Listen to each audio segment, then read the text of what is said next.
আকরাম সাল্লাল্লাহু আলাইহি ওয়াসাল্লামের ইন্তেকালের পর আর কোন নবী আসবেন না। এই কারণে আল্লাহ পাক যে এলাকাকে মহব্বত করেন ওই এলাকার মধ্যে একটা নবীর কারখানা দান করেন। আল্লাহ নবীর সঠিক ওয়ারিস তৈরি হওয়ার কারখানা, কোরআনে কারিমের কারখানা, হাদিসে রাসূলের কারখানা, কওল আল্লাহ কওল রাসূলের কারখানা আল্লাহ পাক ওই এলাকার মধ্যে দান করেন। আমরা হয়তো জানি না, কারো চোখের পানি আছে এখানে, কারো দোয়া আছে, কোন বুজুর্গের পদচারণা ছিল, জিনার উসিলায় জিনার দোয়ার বরকতে এই ধরনের প্রতিষ্ঠান, দ্বীনি প্রতিষ্ঠান আল্লাহ পাক আমাদেরকে দান করছেন। আল্লাহ পাক যে গোত্রকে ভালোবাসেন, যে এলাকাকে ভালোবাসেন, ওই এলাকার মধ্যে একজন নবীর খাঁটি ওয়ারিস আল্লাহ পাক তৈরি করে দেন। হক্কানি আলেম, হক্কানি রব্বানি আলেম যেখানে সেখানে সাধারণত তৈরি হয় না, এটা আল্লাহ পাকের ইচ্ছে হয়।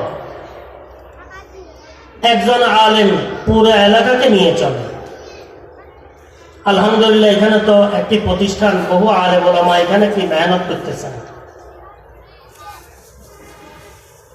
এখানে ওয়ারাসাতুল আম্বিয়া, নবীর ওয়ারিস তৈরি হওয়ার কারখানা, কোরআনে কারীম শিখার, ইয়াদ করার, হেফজ করার কারখানা। আমরা দোয়া করতেছি যেন আল্লাহ পাক আরো উন্নতি দান করেন। এখানে যেন কিতাব বিভাগও শুরু হইয়া আলেম ওলামা তৈরি হওয়ার জন্য একটা কারখানা আল্লাহ পাক কি বানাই দেন, এটা আমরা দোয়া করতেছি।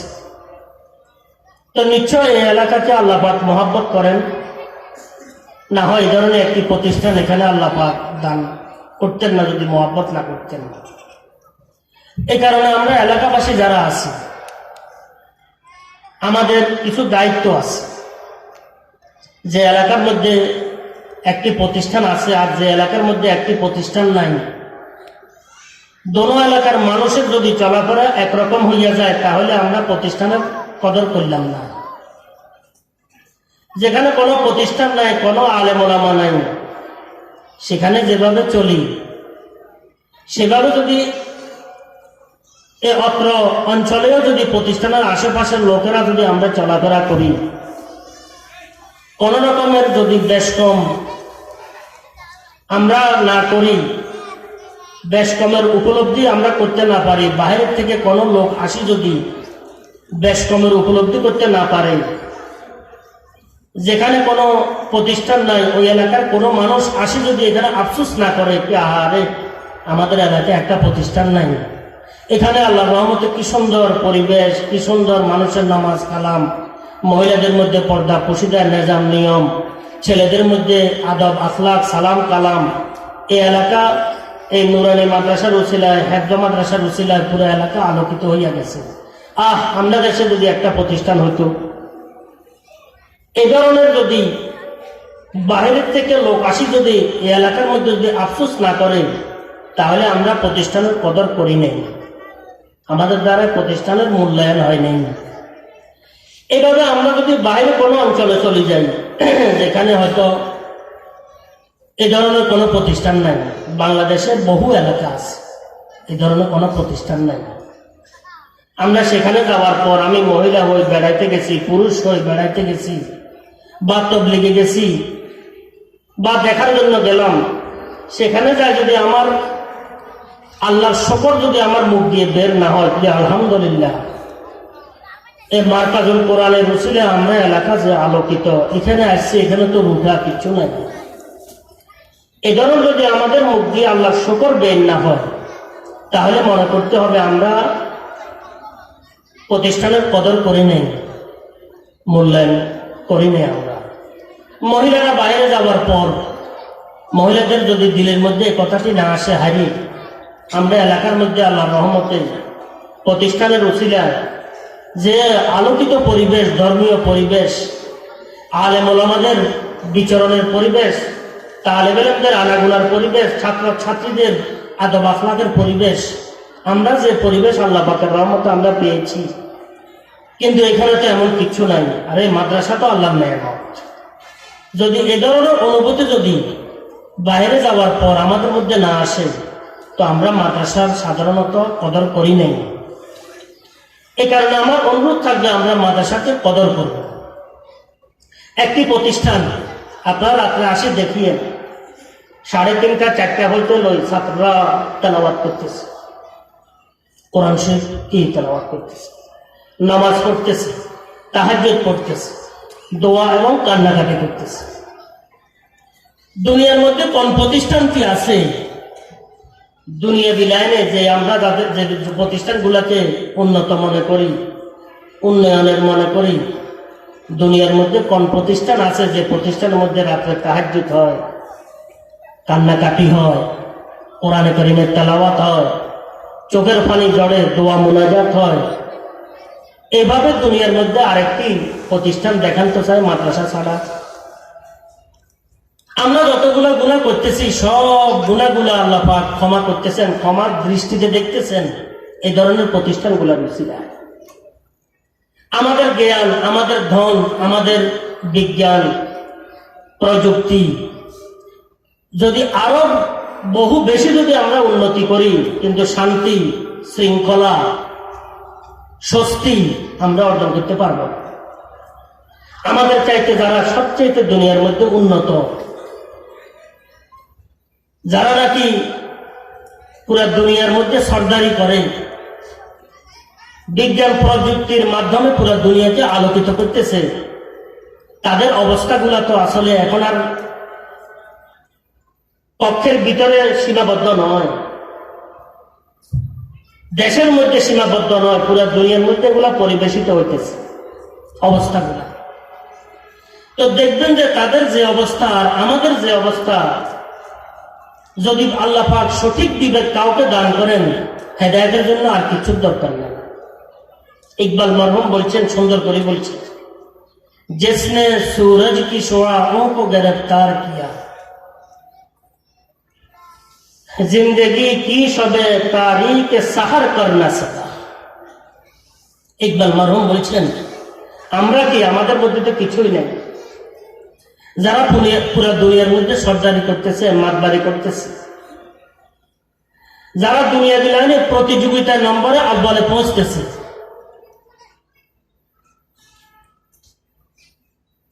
যারা জ্ঞান বিজ্ঞান প্রযুক্তি দিয়ে পুরো দুনিয়াকে আলোকিত করতেছে, দুনিয়া উপকৃত হইতেছে, বলতেছেন উনি দুনিয়ার মধ্যে কেন আসছে, কি করতেছে,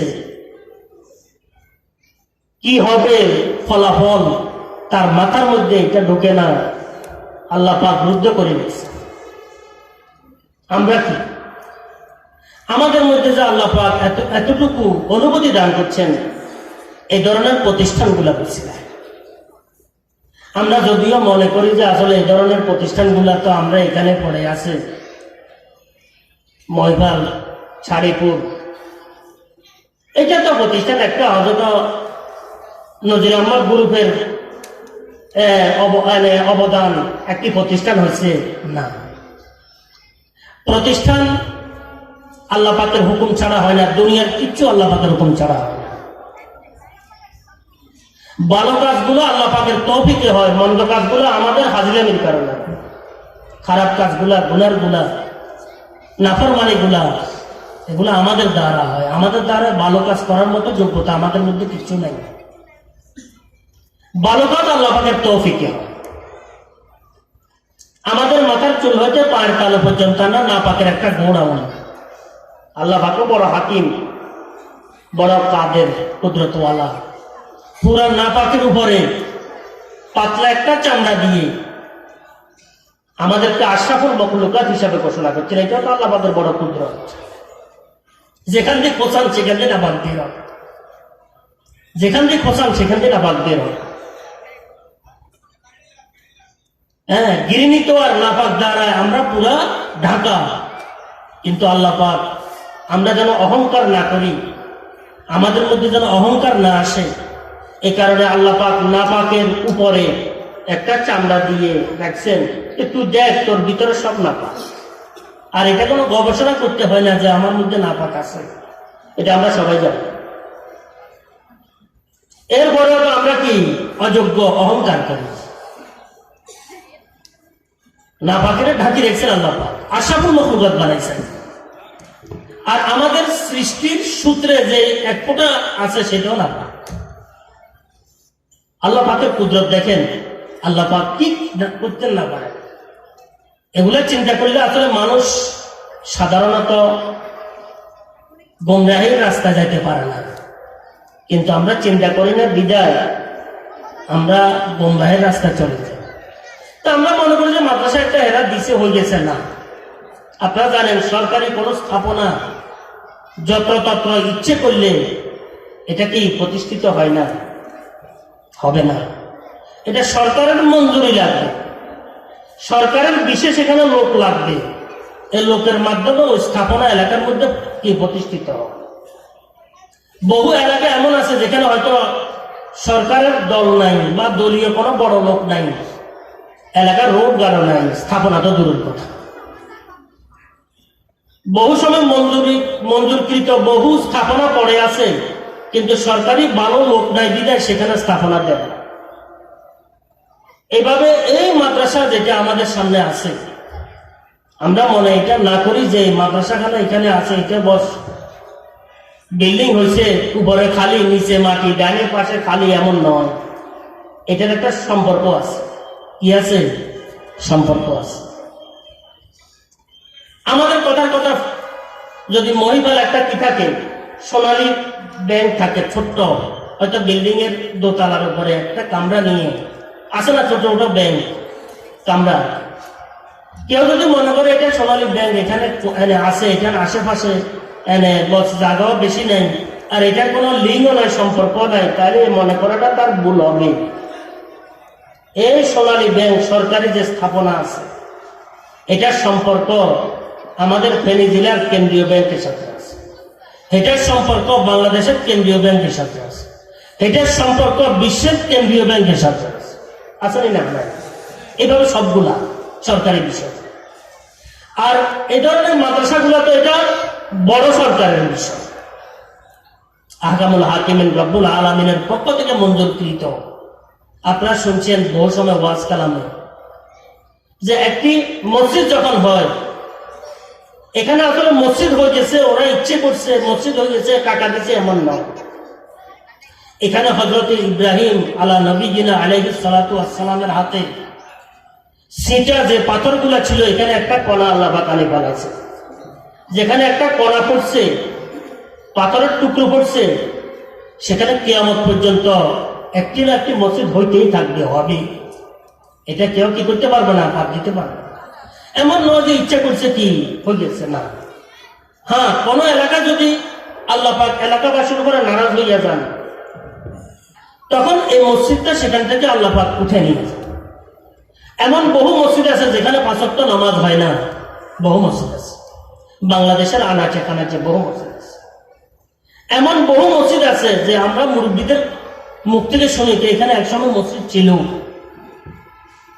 এখানে একসময় মসজিদ কি, কত যে পরিবর্তন হয়েছে আল্লাহ পাকে জানেন। এই মসজিদ ছিল, এখন আর মসজিদের কোনো কি নেই, চিহ্ন নেই। আপনারা হাই রোডে যাওয়ার সময় দেখবেন, হাই রোডে যাওয়ার সময় ডান পাশে দিঘির পরে একটা মসজিদের কি আছে, নকশা আছে। এটা বহু পূর্বের মসজিদ, কিন্তু কবে হয়েছে আবার সেটা নামাজ পড়ছে, মুসল্লিয়ানে কেরাম ছিলেন, আবার এটা বন্ধ হয়ে গেছে, এখানে আবার তালাশ করছে, ভাবা গেছে। এটা আল্লাহ পাকের কথা। বাংলাদেশের সাহাবী মসজিদ একটা পাওয়া গেছে, সাহাবারা 80 রাদিয়াল্লাহু তাআলা আনহুম সেখানে মসজিদ নির্মাণ করছেন, আজকে কয়েক বছর আগে হইতে। সেটা কেউ ইতিপূর্বে কেউ চিন্তা করতে পারে না। মাটি কাটা শুরু করছে, আর তখন সেখানে মাটির নিচে মসজিদ পাওয়া গেছে। এই ধরনের বহু ঘটনা আছে। তো আমি আপনাদের ক্ষেত্রে অনুরোধ করতেছিলাম যে মসজিদ যে আল্লাহ পাক দান করছেন, কাল ক্ষেপণে কত রকমের পরিবর্তন আসে আল্লাহ পাক ছাড়া কেউ জানে না। আর এটা তো আপনি জানেন যে আমরা এখানে একসময় সাগর ছিল, চর ছিল। আমি সোনাপুর গেছি গত কয়েক বছর পূর্বে, এক মুরব্বীর সাথে আমার দেখা হয়েছে। মুরব্বী বলতেছেন, হুজুর এখানে আমি তৃতীয়বার আসি ঘর করছি। আমরা প্রথমে বাপদাদার ঘর ছিল, সেটা নদীতে চলে গেছে। আমার বাপদাদারা ঘর করছিল, বহু আগে নদীতে চলে গেছে। এরপরে আবার এটা চর হয়েছে, আবার বাপদাদারা সেটা আবার কি ঘর করছেন সেটা, তো আবার এটা নদীতে চলে গেছে, আমরা এখান থেকে দূরে চলে গেছি, আবার চর হয়েছে, এখন আবার আমরা আসি বাসিন্দা হচ্ছি। কবছর তাকে দোয়া করি আমি জানি না, এখন তো নদী বহু দূরে। বলছেন তৃতীয় নম্বর আসছে, তৃতীয়বার। আল্লাহ পাকের কুদরতের লীলা খেলার কোনো শেষ নাই। যে এলাকাবাসীকে আল্লাহ পাক মহব্বত করেন তাদেরকে একটা মাদ্রাসা দেন। যদি মাদ্রাসা যদি মসজিদের যদি আমরা কদর না করি, মূল্যায়ন না করি, হয়তো আমরা শেষ না মসজিদ শেষ হইয়া যায়। বহু মাদ্রাসা নদীর বক্ষে চলে গেছে, বহু মসজিদ নদীতে ডুবে গেছে, খবর নাই। এটা আল্লাহ পাকে দিচ্ছে, এটা আল্লাহ পাকে দিচ্ছে। এখনো যদি সমুদ্র থেকে একটা ঢেউ ছাড়ি দে, 10 ফুট বালি হই, আমরা কবরে চলে যাব, সব স্থাপনা গুলা কি মাটির নিচে চলে যাবে, চুরমার হয়ে যাবে, কিছু থাকবে। এত বড় বড় বিল্ডিং আমরা মনে করতেছি কত রকমের মজবুত করতেছি, কত মোটা মোটা রড দিতেছি, কিন্তু সেকেন্ডের ব্যাপার। এভাবে করে দিলে সব শেষ। আল্লাহ কুদরত। এই কারণে আলোচনা করতেছিলাম যে এই মাদ্রাসাখানা আমরা মনে করি যে হয়তো এটার কোনো সম্পর্ক নাই, না, এটার বিশাল গভীর এক সম্পর্ক আছে। এখানে যে মসজিদ আছে, মসজিদের গভীর এক সম্পর্ক আছে, দেখা যায় কিন্তু সম্পর্ক আছে। এই মসজিদখানা যেটা আছে, এই মসজিদখানার সম্পর্ক হচ্ছে বাইতুল্লাহ শরীফের সাথে। কিসের সাথে? বাইতুল্লাহ শরীফ। বিশ্বের মধ্যে যত মসজিদ আছে সব মসজিদ বাইতুল্লাহ শরীফের শাখা প্রশাখা, সব মসজিদ শাখা প্রশাখা। বাইতুল্লাহ শরীফের উপরে বাইতুল মামুর আছে। কি আছে? বাইতুল মামুর। বাইতুল মামুর ফেরেশতারা কি করে? তাওয়াফ করে। জমিনে যেটা আছে এটা ইনসান তাওয়াফ করে, ইনসানের সাথে জিনও থাকে। উপরে ফেরেশতারা তাওয়াফ করে, নিচে কি ইনসান। করোনায় কালীন কারণে হয়তো তাওয়াফ সীমিত আকার ধারণ করছে, কিন্তু ফেরেশতারা যে তাওয়াফ করে ওদের এখানে করোনা মরোনা, ওরা লাগাতার তাওয়াফ করতেছে। ফেরেশতাদের এত সংখ্যা, এক ফেরেশতা কিয়ামতের পূর্বে একবার তাওয়াফ করলে দ্বিতীয়বার তার বাড়ি আসে না, এত সংখ্যা করে। আল্লাহ পাকের কুদরত। যেখানে আসমানের কি অবস্থা, জমিন, পাহাড়, পর্বত, নদী, নালা, গাছপালা, তরুলতা, দেখেন কি অবস্থা আল্লাহ পাকের কুদরত। আমাদের যদি দৈহিক জগতের মধ্যে আমরা একটু চিন্তা করেন যে আল্লাহ কি কুদরত এখানে। ওয়াফি আনফুসিকুম আফালা তুবসিরুন। তোমরা দেখো না তোমাদের দৈহিক জগতের মধ্যে আমি কুদরতের কি কারিশমাগুলো সেট করছি, ফিট করছি, তোমরা দেখো। কুদরত আমাদের বাল্যকাল, আমাদের যৌবনকাল, আমাদের কি বৃদ্ধকাল, মৃত্যুকাল, দৈনিক সূর্যের এই 3টা কাল কি সূর্য সেবন করতেছে দৈনিক। সূর্যের বাল্যকাল, সূর্যের যৌবনকাল, সূর্যের কি বৃদ্ধকাল সেবন করতেছে। সূর্যের উদয়, জন্ম, সূর্যের অস্ত, মৃত্যু নিয়মিত হচ্ছে।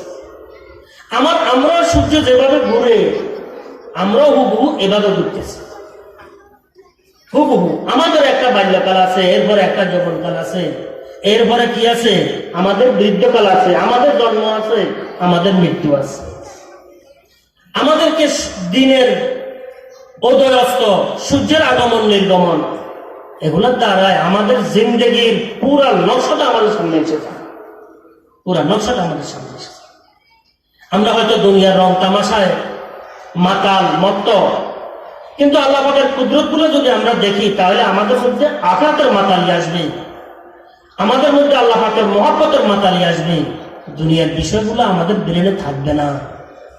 দুনিয়ার এই সমস্ত সব বিষয়গুলো আল্লাহ পাক সৃষ্টি করছেন আল্লাহ পাকের মহব্বতের মাতালির জন্য, যেন আমরা আখিরাতের আগ্রহী হই, আখিরাতের বিষয়গুলো যেন আমরা গ্রহণ করতে থাকি।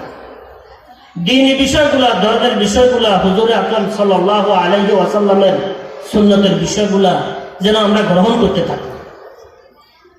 আমরা তো আসলে পরিবেশের দোষ দিই, যে পরিবেশে এটা হয়ে গেছে, বর্তমান প্রেক্ষাপট এমন হয়ে গেছে।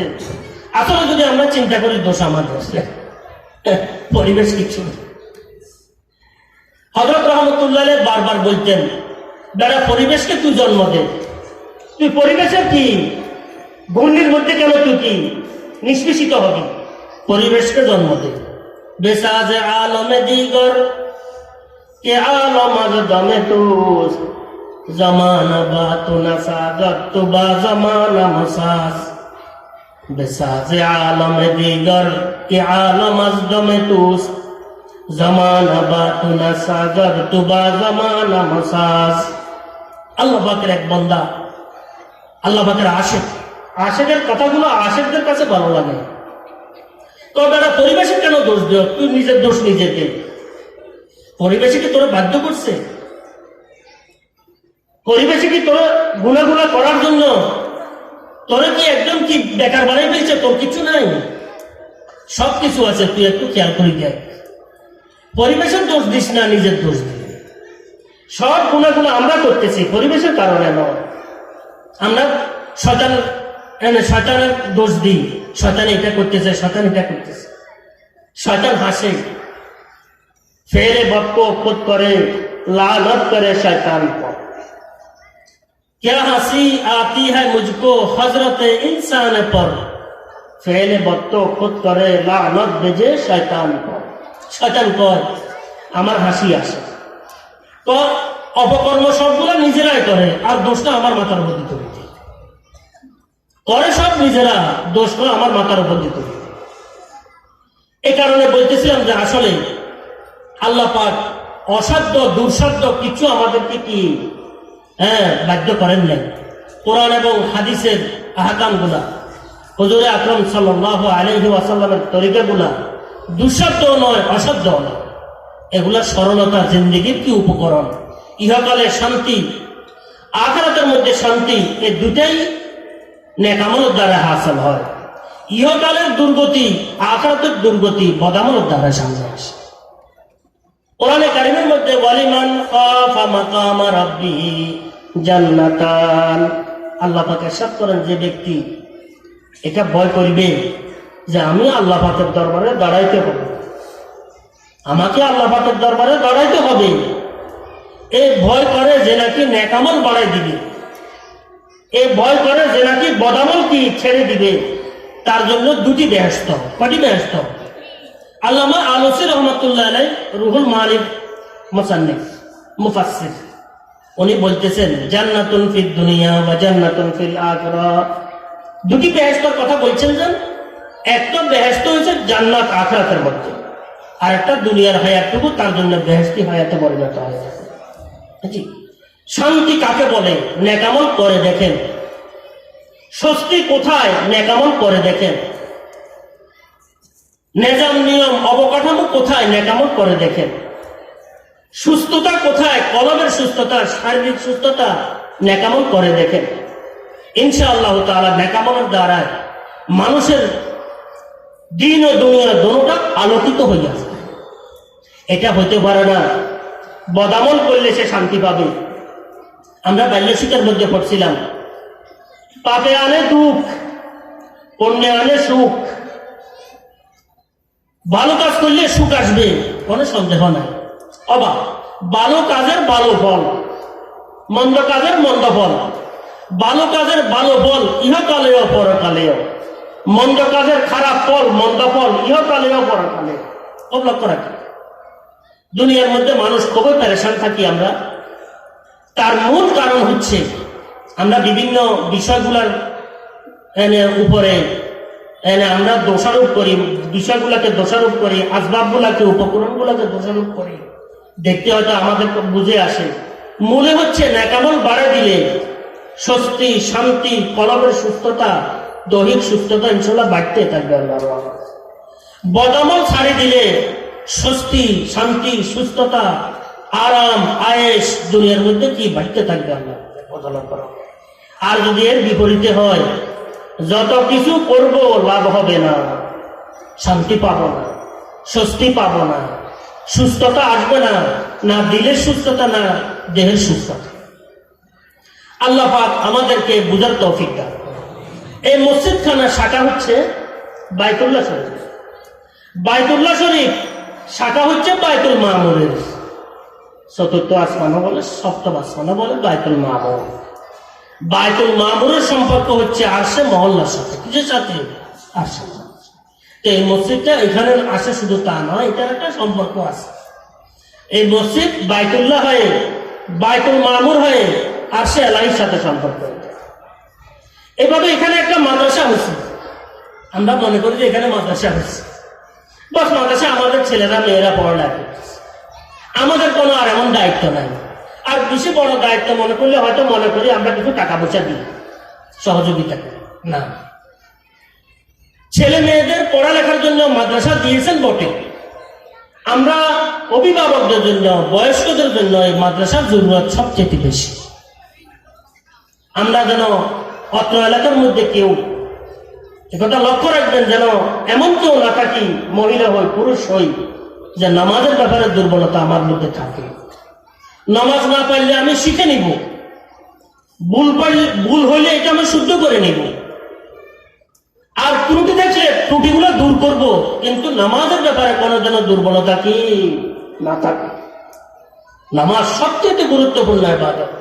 কিয়ামতের দিবসে সর্বপ্রথম যে আমল নিয়ে প্রশ্ন করা হবে সেটা হবে কি?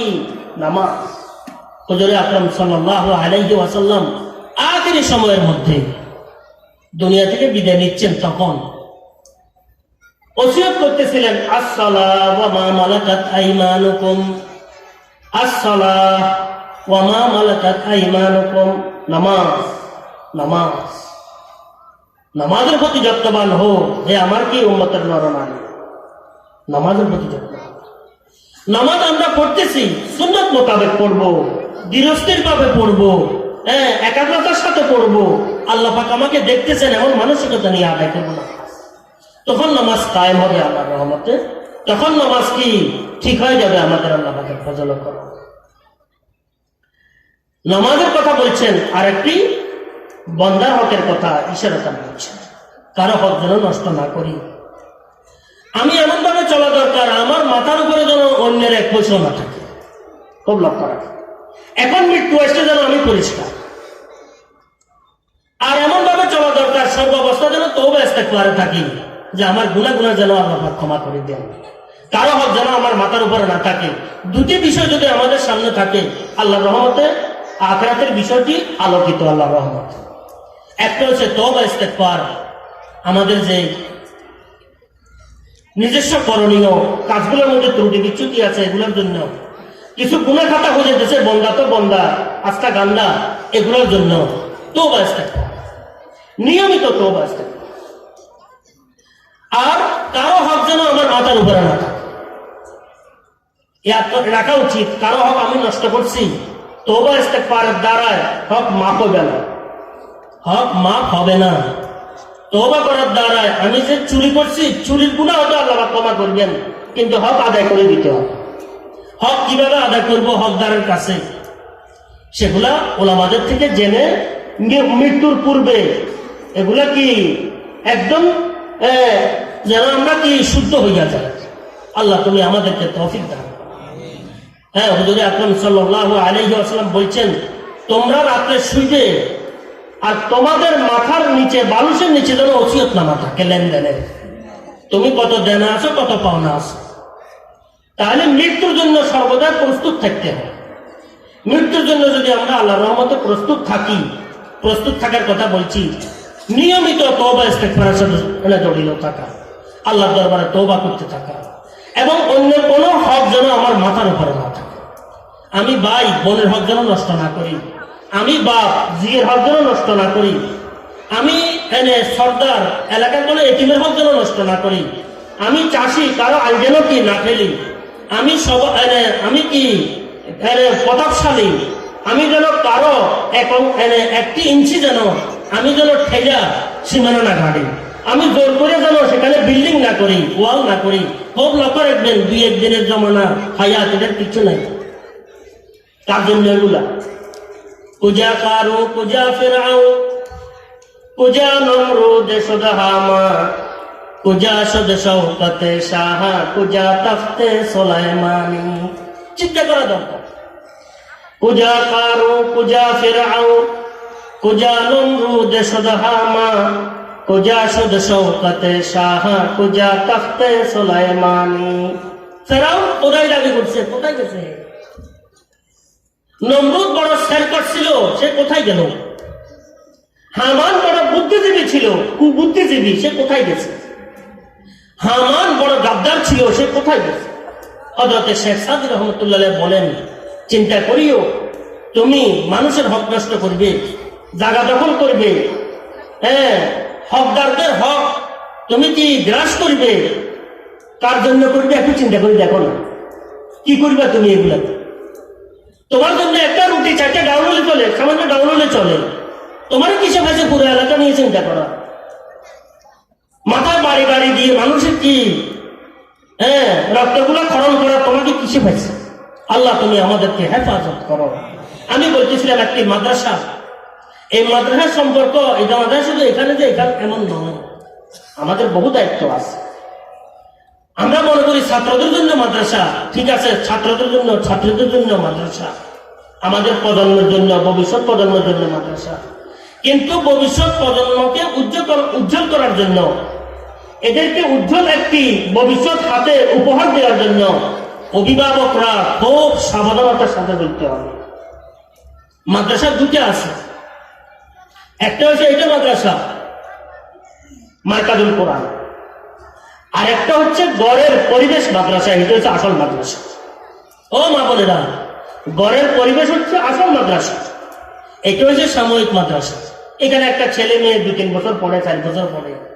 গড়ের মধ্যে তো ছেলে মেয়েগুলো পুরো কি 18 বছর বিবাহের আগ পর্যন্ত, বিবাহ পরেও সব ঘরের মধ্যে এরা থাকে।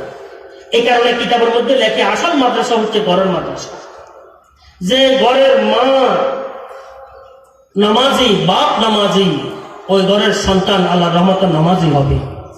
যে ঘরের মা এবং বাপ তেলাওয়াত করেনওয়ালা, ওই ঘরের সন্তানরা ইনশাআল্লাহ তেলাওয়াত করবে আল্লাহর রহমতে। যে ঘরের মা এবং বাপ পর্দার নিজামকে অনুসরণ করে, ওই ঘরের মধ্যে কোন রকমের কি অপ্রীতিকর বিষয় সামনে আসবে না। মেয়েরা ছেলেরা পর্দার নিজামকে কি খুব ভালোভাবে কি পালন করবে। যে ঘরের মা এবং বাপ গান বাদ্য থেকে, নগ্নতাটাকে, বেহায়াপনা থেকে নিজেকে বাঁচায় রাখে, কমাস কম নিজেদের প্রজন্মকে উজ্জ্বল একটি ভবিষ্যৎ হাতে দেওয়ার জন্য ওই ঘরের সন্তান আল্লাহর রহমতে গান বাদ্য, নগ্নতা, বেহায়াপনা থেকে ইনশাআল্লাহ বিরত খুব লক্ষ্য রাখবেন। গান বাদ্যের কারণে আমাদের হায়া মায়া সব কি ধ্বংস হইয়া গেছে। মুসলমানদের মধ্যে বিজাতিদের কৃষ্টি কালচার এমন ভাবে বিস্তার লাভ করছে, দেখতে এখন চিন্তা করতে হয় আমাদের অনুষ্ঠানগুলা, এটা কি বিজাতিদের অনুষ্ঠান না মুসলমানদের অনুষ্ঠান? এটা কি বিজাতিদের কাজকর্ম না মুসলমানদের কাজকর্ম? অনায়াসে চিন্তাধারা ছাড়া আমরা করতেছি কথা পর্যন্ত।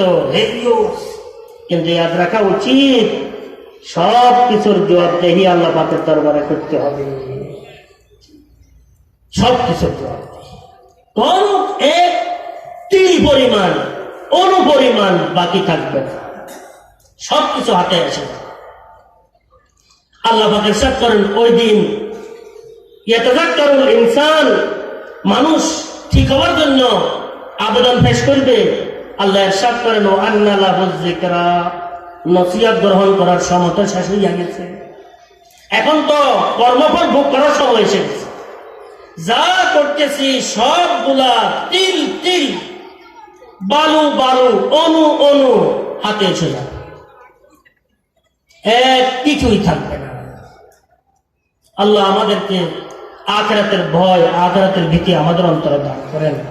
আমি বলতেছিলাম আমাদের ছেলে সন্তানদের পড়ালেখার জন্য মাদ্রাসা, কিন্তু ছেলে সন্তানদের পড়ালেখার এই পুঁজিটা রক্ষার জন্য, এই পুঁজির মধ্যে আরো বৃদ্ধির জন্য আমরা অভিভাবক যারা আছি, মা আছি, বাবা আছি, দাদা আছি, দাদি আছি, নানা আছি, নানি আছি, মায়ের দিকে বাপের দিকে সবার চেষ্টা কিন্তু খুব জরুরি, খুব লক্ষ্য রাখবে।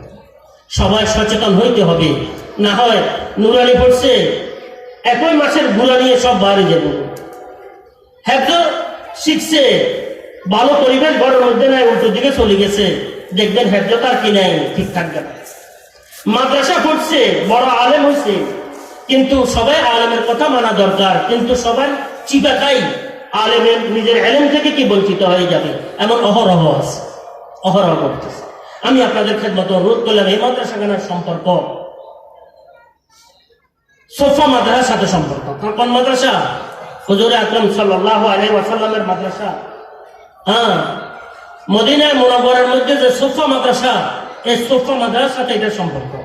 এই মাদ্রাসাখানা সোফা মাদ্রাসার শাখা। যত মাদ্রাসা আছে সব মাদ্রাসাগুলো সোফা মাদ্রাসার শাখা। সোফা মাদ্রাসার সম্পর্ক হচ্ছে, সোফা মাদ্রাসার শাখা হচ্ছে আলোকিত নূরান্বিত হুজুর আকরাম সাল্লাল্লাহু আলাইহি ওয়াসাল্লামের সিনা মুবারকে। বাবা, সিনা মুবারকের নূরান্বিত আলোকিত সিনা মুবারকের শাখা সোফা মাদ্রাসা। হুজুর আকরাম সাল্লাল্লাহু আলাইহি ওয়াসাল্লামের সিনা মুবারকের সম্পর্ক হচ্ছে লোহে মাহফুজের সাথে। কিসের সাথে?